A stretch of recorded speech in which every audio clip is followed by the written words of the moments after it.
Hai, Assalamualaikum dan selamat pagi. Salam sejahtera kepada anda di luar sana. Anda sekarang sedang menonton Awani Pagi bersama saya, Gigi Ahmad dan juga Hafizi Rosli.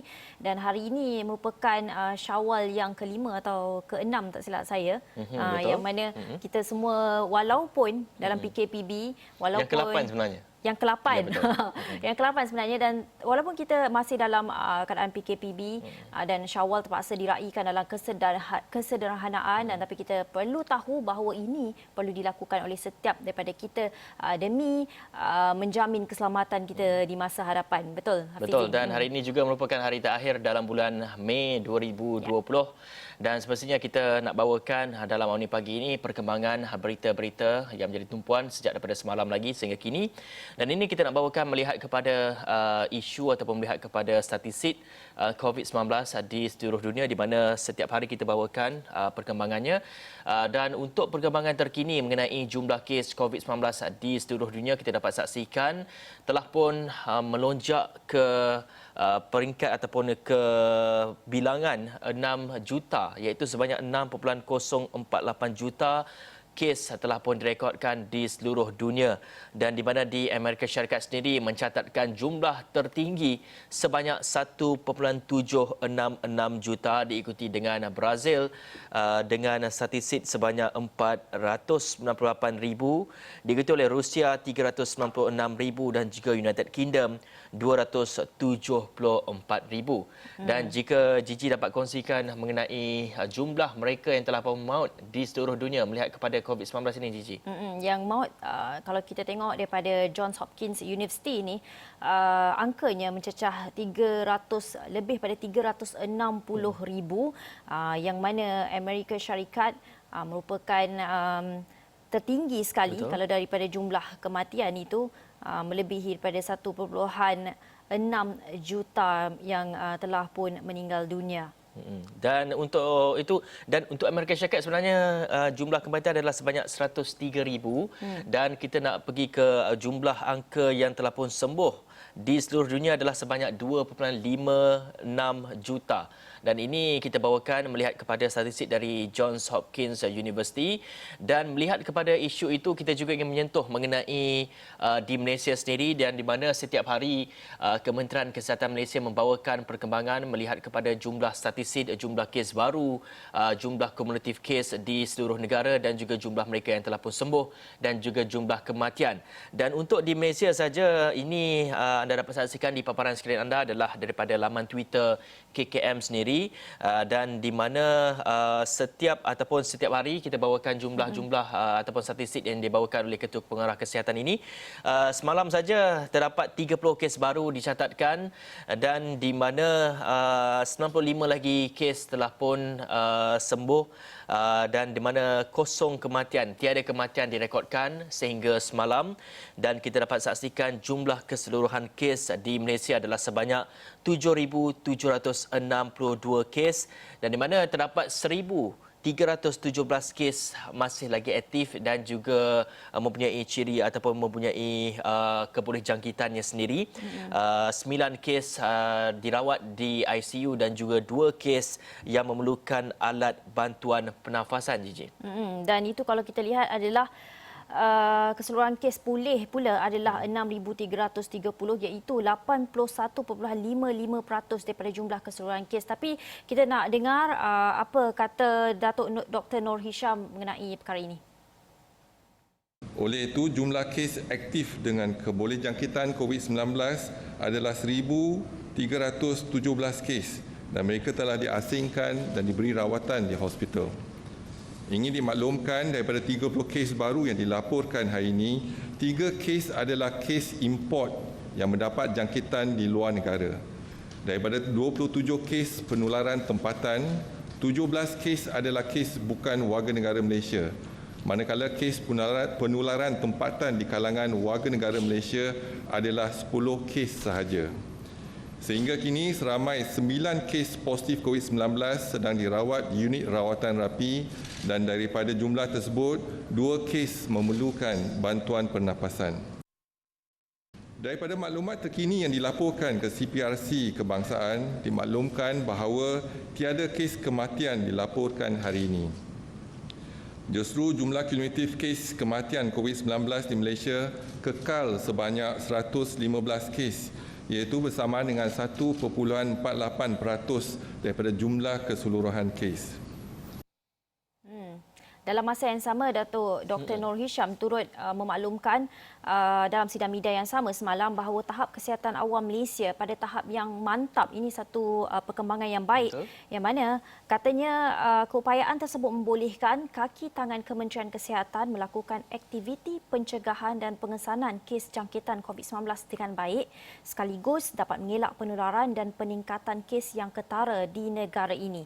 Dan kita nak dengar juga mengenai apa yang dikatakan mengenai tahap kesihatan awam Malaysia ini oleh Datuk Dr. Nur Hisham Abdullah.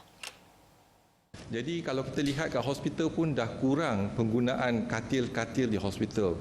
Iaitu katil COVID yang kita adakan sekarang ni pun penggunaannya kurang pada 15%. Dan kalau kita lihat kepada ICU, penggunaannya ada satu masa dulu 100 lebih pesakit. Sekarang ni baru 9 pesakit. Dan mereka yang memerlukan bantuan pernafasan hanya 2 kes setakat hari ini. Dan kita ada mesin bantuan pernafasan 1090 mesin yang kita dah siap siaga untuk kita gunakan. Tetapi sebab tindakan kesihatan awam kita mantap dan kita dah pertingkatkan keupayaan mereka untuk mengesan dan juga melakukan ujian, dan kita lihat kita dapat mengawal dan juga cegah COVID-19 ni lah. Baik, ini satu perkembangan yang menarik apabila kita dapat saksikan ini kenyataan daripada Ketua Pengarah Kesihatan sendiri melihat kepada tahap kesihatan awam kita yang semakin mantap, dan semestinya ia adalah hasil usaha daripada kerajaan, daripada Kementerian Kesihatan Malaysia sendiri yang berupaya untuk melakukan kontak rapat atau melakukan pengesanan kepada kontak rapat dan juga melakukan rawatan dan demi rawatan untuk memastikan pesakit-pesakit ini sembuh. Dan difahamkan juga selama 7 hari berturut-turut Malaysia tidak mencatatkan sebarang kematian, dan ini satu perkembangan yang amat menarik untuk kita ikuti. Dan dalam masa yang sama juga kita ingin melihat terdapat lagi beberapa kes ataupun berjaya direkodkan melihat kepada kes baru, dan di mana semalam juga terdapat satu kes di kementerian luar, iaitu di Wisma Putra sendiri, di mana Menteri Luar Negeri Datuk Seri Syamsuddin Tun Hussein telah memaklumkan terdapat satu kes melibatkan seorang kaki tangan di kementerian beliau pada Sabtu, dan menurutnya kes tersebut dikenal pasti selepas melalui satu saringan kesihatan yang dijalankan oleh pihak Kementerian Kesihatan di Wisma Putra, dan mangsa kini telah pun ditempatkan di Hospital Sungai Buloh untuk rawatan selanjutnya. Kesemua kaki tangan yang mempunyai kontak rapat dengan mangsa telah pun diarahkan untuk menjalani saringan kesihatan dan juga menjalani kuarantin di rumah selama 14 hari, dan ini merupakan kes pertama COVID-19 yang dilaporkan di kementerian tersebut. Jiji, kalau kita lihat juga kepada mereka yang telah pun dalam proses kuarantinkan diri sendiri di rumah adalah kini kita dapat saksikan adalah Perdana Menteri kita, Tan Sri Muhyiddin Yassin, dan juga beberapa menteri lain. Antaranya adalah Datuk Seri Rizwan yang sepatutnya beliau sebelum ini ada rumours mengatakan ada sidang media mengenai isu politik dalam Parti Bersatu sendiri, tapi beliau sendiri telah pun menyatakan beliau sedang menjalani kuarantin selama 14 hari di rumah kerana tidak mahu apa-apa perkara yang tidak diingini berlaku kepada orang ramai semua, Gigi. Dan itu sebenarnya satu tindakan yang kita fikir perlu dicontohi juga, bahawa walaupun anda, siapa saja anda, kalau perlu di kuarantin kena ikut SOP yang ditetapkan. Bercakap mengenai SOP, kita masih lagi menyentuh mengenai apa yang perlu kita lakukan, apa yang boleh dan tidak boleh dilakukan pada PKPB ketika ini. Dan ini antara kemas kini mengenai ada pengusaha restoran yang tak ikut SOP boleh dikenakan kompaun jika melanggarnya, dan tindakan lebih tegas akan diambil terhadap mana-mana pengusaha restoran jika melanggar garis panduan, termasuk tidak mengamalkan penjarakan sosial dalam kalangan pelanggan. Kita tahu yang sekarang ni restoran dah boleh dibuka, ramai boleh masuk dan boleh makan duduk di restoran, tetapi SOP, garis panduan perlu diikut, iaitu anda tidak boleh, maksudnya di dalam sebuah restoran itu tak boleh beramai-ramai lah, perlu ada jaga jarak di situ. Dan kita nak dengarkan juga apa kata Ketua Pengarah Kesihatan Datuk Dr. Nur Hisham yang ada mengatakan bahawa kompaun sehingga RM1,000 boleh dikenakan jika individu itu tidak mematuhi SOP. Jadi kita mengharapkan pemekasaan komuniti, pekedai dan pengusaha restoran. Jadi kita harapkan mereka dapat melaksanakan itu patuh kepada SOP. Dan mungkin kalau kementerian melihat ataupun bila kita menjalankan rondaan dan memang ada, jadi kita akan keluarkan tindakan. Kita lah sama ada kita bagi amaran ataupun kita ambil tindakan. Tindakan dalam Akta 342 ialah kita boleh keluarkan saman. Maksimal saman ialah RM1,000. Baik, itu garis panduan yang telah pun ditetapkan oleh kerajaan sendiri yang jika mereka tidak mengikuti segala SOP yang ditetapkan, mereka berdepan untuk dikenakan tindakan undang-undang dan juga kompaun sehingga RM1,000. Dan Gigi, kalau kita dapat saksikan sekarang juga kebanyakan pusat membeli belah telah pun dibuka semula, operasi ataupun aktiviti ekonomi telah pun berjalan seperti biasa. Dan ketika ini juga saya tengok di kebanyakan pusat membeli belah menawarkan harga yang begitu durian runtuh, orang kata kan, kerana harga yang mungkin sebelum ini tidak ada sale yang sebegini, dan ini membuatkan ramai orang berpusu-pusu untuk masuk ke pusat membelah. Tapi harus diingatkan juga apa yang telah disarankan oleh kerajaan sebelum ini, di mana mereka telah pun melarang kanak-kanak untuk masuk ke pusat membelah. Dan juga kalau kita lihat kepada risiko mereka yang boleh dijangkiti COVID-19 ini, pertama adalah kanak-kanak, kedua adalah warga emas, dan ketiga adalah mereka yang mempunyai kesihatan yang kronik, seperti ada penyakit-penyakit kronik, pelbagai penyakit kronik, dan ini antara mereka-mereka yang berisiko tinggi untuk dijangkiti COVID-19. Dan harus kita ikuti segala SOP yang telah ditetapkan oleh kerajaan supaya tidak dikenakan kompaun dan sebagainya, Gigi. Dan dalam masa yang sama kita kena melihat ini sebagai satu norma baharu. Ialah dulu kita boleh masuk ke mana-mana atau berkumpul di mana-mana tanpa larangan. Sekarang ni perlu diingat bahawa bila berkumpul ramai-ramai itu tentu ada risiko yang menanti kita di situ. Dan ini satu kisah ataupun satu berita yang kita perlu ambil iktibar, yang mana beberapa individu termasuk individu yang bergelar datuk, antara 22 yang ditahan kerana berkumpul sambil makan durian di sebuah kebun durian di balik Pulau Pinang pada lewat petang Sabtu. Dan kesemua mereka ditahan semasa operasi pematuhan dilakukan jam 6.30 petang selepas didapati melanggar syarat Perintah Kawalan Pergerakan Bersyarat PKPB. Kita saksikan berita ini. Ya, ini Ketua Polis Daerah Barat Daya Superintendent A. An Balagan berkata mereka yang ditahan telah terdiri daripada 20 lelaki dan 2 wanita berusia antara 30 hingga 64 tahun. Dan ketika menjalankan operasi pemantauan PKPB, pihak polis mendapati tapak jualan durian berkenaan sedang beroperasi dengan dihadiri sekumpulan individu. Dan selain berkumpul dalam jumlah yang ramai, ada di antara mereka ini sedang menikmati buah durian. Kesemua mereka termasuk pemilik gerai durian berkenaan dikenakan kompaun RM1,000 setiap seorang. Dan ia atas kesalahan melanggar peraturan 7/1 Peraturan Pencegahan dan Pengawalan Penyakit Berjangkit Langkah-Langkah di dalam kawasan tempatan berjangkit 2020 kerana terlibat dalam perhimpunan untuk tujuan ekonomi. Sebenarnya tak salah kita nak makan durian ni.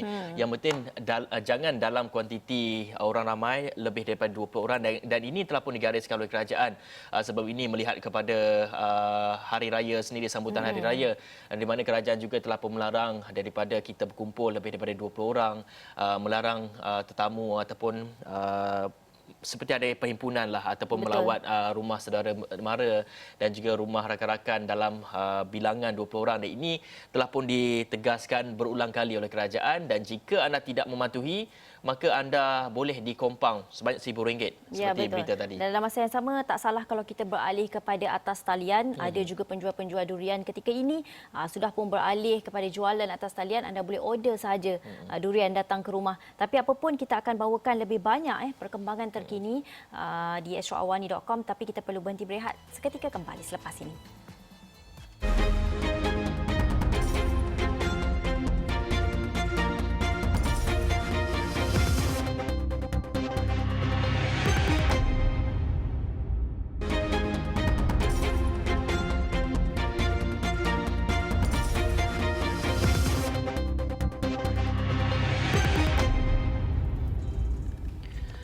Baik, kembali bersama saya Hafiz Rosli dan juga Cici Ahmad. Dalam Awani Pagi kita bawakan perkembangan mengenai dalam negara dan juga luar negara. Dan ini kita nak bawakan berita di luar negara, dan di mana jika sebelum ini kita disajikan dengan berita yang kurang enak didengar, berunsur seperti rasism sikit di Amerika Syarikat, dan di mana melibatkan kematian lelaki kulit hitam bernama George Floyd yang telah pun dipijak oleh sepasukan anggota polis di Amerika Syarikat ini, sehingga membawa kematian kepada George Floyd ini. Dan terdapat pelbagai aksi susulan selepas itu, dan di mana terdapat juga beberapa protes telah pun dilakukan di sekitar Amerika Syarikat. Dan ini kita bawakan perkembangannya, di mana protes kematian lelaki kulit hitam George Floyd ini akibat keganasan polis di Minneapolis, Minnesota kini telah pun merebak ke 30 bandar lain. Dan beberapa bandar telah pun mengisytiharkan perintah berkurung dan juga penggunaan pengawal negara untuk meredakan keadaan.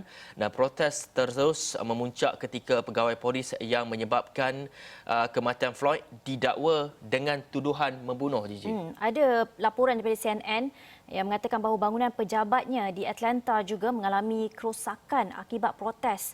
Protes bertukar ganas akibat pertempuran penunjuk perasaan dengan pihak keselamatan, dan tunjuk perasaan adalah bagi menuntut keadilan di atas kematian Floyd yang meninggal dunia pada 25 Mei itu. Dan kalau kita tengok di Milwaukee, Cincinnati dan Denver mengisytiharkan perintah berkurung susulan protes yang semakin buruk. Di Texas pula, penunjuk perasaan menutup lebuh raya, manakala di beberapa bandar lain protes berlangsung aman. Dan kalau kita lihat ini masih lagi walaupun pada tahun 2020 masih lagi isu perkauman sangat besar di Amerika Syarikat, walaupun kita lihat dia adalah sebuah negara yang maju, tetapi dari segi saya fikir dari segi pemikiran mereka masih lagi ke belakang apabila masih lagi melihat warna kulit itu sebagai satu perbezaan besar di sana. Dan kalau kita tengok presidennya Donald Trump berkata bahawa dia menggesa bahawa pihak berkuasa Minnesota untuk mengambil tindakan yang lebih tegas kepada penunjuk perasaan yang merosakkan harta benda dalam protes di negeri itu. Dan katanya hanya dengan cara ini memori George Floyd akan dapat dikenang. Kita dengarkan apa kata Trump. And it's a great state, Minnesota. They've got to get tougher. They've got to get tougher. They've got to be strong. Honor the memory of George Floyd. Honor his memory. They have to get tougher. And by being tougher, they will be honoring his memory. But they cannot let that happen. When I saw a policeman run by a mayor who I think is probably a very good person, but he's a radical left mayor. When I saw the policeman running out of a police station, for that police station to be abandoned and taken over, I've never seen anything so horrible and stupid in my life. I've never seen anything so bad. And then I see them trying to justify it. Look, they've got to be tough. They've got to be smart. We have our military ready, willing, and able if they ever want to call our military. But we can have troops on the ground very quickly if they ever want our military. They're using their National Guard right now. As you know, I guess, as you probably know, they have their National Guard out. Baik, itu dia Gigi. Kita dah tengok beberapa bandar lain telah pun mengisytiharkan darurat ataupun protes itu sendiri telah pun pergi ke beberapa buah bandar, dan isu perkauman ini kita tidak boleh ambil ringan kerana ia boleh mengakibatkan ketidakstabilan dari segi politik dan juga dari segi sosial, dan di mana ketika kita ingin mengekang wabak COVID-19 ini, nampaknya mereka masih lagi tiada kesedaran melihat kepada bahayanya COVID-19 ini. Dan di Amerika Syarikat sendiri telah pun mencatatkan 1.76 juta kes, dan ini mereka seperti lupa mengenai dan perkara juga itu. masih lagi berdegil ataupun tidak mempunyai kesedaran mengenai bahayanya COVID-19 ini, sehingga ada yang membuatkan rusuhan dan sebagainya, protes dan sebagainya di Amerika Syarikat, dan ini sekaligus mungkin akan menyebabkan dari segi protes itu sendiri, mungkin di situ bakal menjadi pusat kepada penyebaran COVID-19 ini. Dan saya percaya pihak di United States ataupun di Amerika Syarikat sendiri mempunyai pelbagai undang-undang mereka, mempunyai pelbagai penguatkuasaan mereka untuk meleraikan keadaan di sana. Dan dalam masa yang sama kita juga ingin membawakan perkembangan yang menarik juga di mana SpaceX, kapal angkasa yang dihasilkan syarikat Elon Musk, menghantar 2 angkasawan NASA ke orbit, dan ini merupakan perjalanan cipta sejarah tersendiri kerana ia menggunakan kapal angkasa yang dibangunkan oleh syarikat swasta, Gigi. Ya, sebelum ini biasanya kalau roket itu akan dibangunkan atau penerbangan angkasa itu akan dibangunkan oleh NASA, tetapi ini kali pertama oleh syarikat swasta, yang mana pelancaran dengan kerjasama syarikat roket swasta milik usahawan billionaire ataupun kita panggil usahawan teknologi Elon Musk, SpaceX itu menyaksikan 2 angkasawan warga Amerika diterbangkan ke orbit dari pusat angkasa Kennedy di Florida. Falcon 9 nama roket itu dilancarkan pada jam 3.22 petang waktu tempatan, membawa angkasawan Doug Hurley dan Bob Behnken di dalam kapsul Crew Dragon dalam perjalanan 19 jam ke stesen angkasa antarabangsa, dan dia bertolak 3.22 petang, 3.35 petang. Crew Dragon tu terpisah dari pelancar roket sebelum seminit kemudian memasuki orbit. Dan Presiden Donald Trump turut berada di lokasi dan dia berkata luar biasa kekuatan teknologi dia dan pemandangan yang indah untuk dilihat, kata Trump. Dan pernah sebelum ini percubaan pelancaran pertama misi sepatutnya dijadualkan pada Rabu, namun dibatalkan kurang 17 minit sebelum berlepas disebabkan cuaca buruk dan ditundakan kepada hari Sabtu. Dan kalau kita lihat balik, Elon Musk ni merupakan seorang usahawan teknologi yang kelahiran Afrika Selatan yang telah mencipta kekayaan di Silicon Valley dan merupakan ketua eksekutif syarikat kereta elektrik Tesla Incorporation. Dan kita sebelum ini juga ada bercerita mengenai Elon Musk yang anaknya yang mempunyai nama yang agak pelik itu kan. Cara nak sebut namanya pun kita tak tahu. Betul. Tapi inilah sejarah yang tercipta, dan di mana sebuah syarikat swasta telah pun menerbitkan ataupun telah pun melancarkan satu misi ke angkasa lepas. Dan kalau kita dapat saksikan juga, Elon Musk ni memang terkenal sebagai orang kuat dalam Tesla itu sendiri, dan juga difahamkan SpaceX ni ataupun sebuah aerospace manufacturer ni telah pun ditubuhkan pada 2002, dan hari ini ia ataupun beberapa hari lalu ia telah pun melancarkan pergi ke ISS mengenai pelancaran ini. Dan ini satu perkembangan yang menarik kita ingin ikuti. Dan seterusnya kita nak bawakan perkembangan di Indonesia, di mana kalau kita dapat saksikan pelbagai perintah telah pun ataupun pelbagai arahan telah pun diberikan kepada seluruh rakyat di Indonesia untuk mengikuti dari segi penjarakan sosial, untuk mengikuti tidak adanya perhimpunan secara besar-besaran untuk kita membendung COVID-19.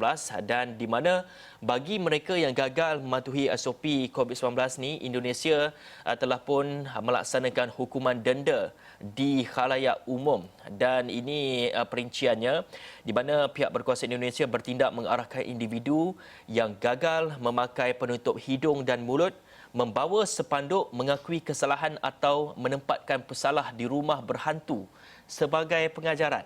Bagi yang mengingkari penjarakan sosial pula, mereka diarah membaca ayat suci Al-Quran di khalayak umum dan gambar pesalah turut dimuat naik ke laman sosial sekaligus memastikan tahap pematuhan lebih tinggi dalam kalangan penduduk.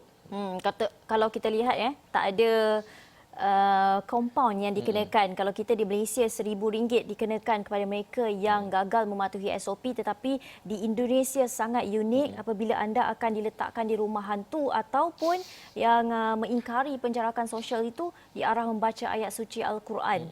Unik, tetapi mungkin ia Memberi kesan. Mungkin memberi kesan dan bersesuaian dengan Indonesia itu sendiri. Saya kira memberi kesan dan juga memberi pengajaran kepada orang lain juga. Kalau rumah hantu tu, saya pun takut sebenarnya. Tapi kena pastikan bawa benar-benar spanduk berhantu tu, lah. Yang bawa spanduk tu kita rasa macam terlebih malu lah kalau kita dikenakan dengan hukuman itu. Dan saya kira waktu di sekolah juga kita telah pun didenda sebegini. Tidaklah dirotan, kerana dirotan tu mungkin ada dari segi kesan yang dalam, dari segi psikologi dan sebagainya. Ya. Tapi kalau apabila membawa spanduk ni seperti di sekolah saya dulu, memang saya kalau saya tidak menyiapkan kerja sekolah, saya diarahkan untuk letakkan kertas di bahagian dada saya dan berjalan di sekitar kelas. Dan ini satu pengajaran yang mungkin selepas itu saya pun tidak mengulangi lagi kesalahan-kesalahan saya, dan ia amatlah bermakna ataupun memberikan saya pengajaran.